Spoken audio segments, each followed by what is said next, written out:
Il-Ministru għall-Ġustizzja, Kultura u Gvern Lokali Owen Bonnici ippreżenta fuq il-mejda tal-Kamra tar-Rappreżentanti rapport tal-Kummissjoni Permanenti kontra il-Korruzzjoni.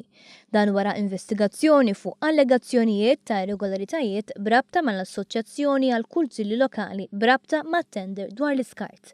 Il-Kommissjoni kontra l-Korruzzjoni konkludiet li fil-waqt li ma jirriżultalix li għaddew xi flus hija moralment konvinta li din il-persuna li hija Jimmy Magro u li ilha taħdem mal-assoċjazzjoni sa mill-ewwel ta' Lulju 2007 talab il-flus meta tender kien għadu qed jiġi aġġudikat. Id-Direttur Ġenerali tal-Programmi tal-Fondi mill-Unjoni Ewropea bata l-investigazzjoni lid-Dipartiment tal-Awditjar Internu Investigazzjonijiet IID allegazzjonijiet ta' irregolaritajiet.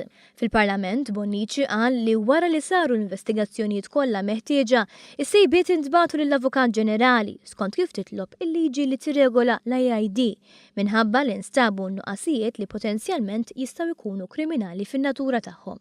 Kien spjegat kif f'Diċembru li għadda l-Avukat Ġenerali għadda l-każ l-Economic Crimes Unit tal-Pulizija li minnaħa tagħhom bdew l-investigazzjonijiet li għadhom għaddejjin.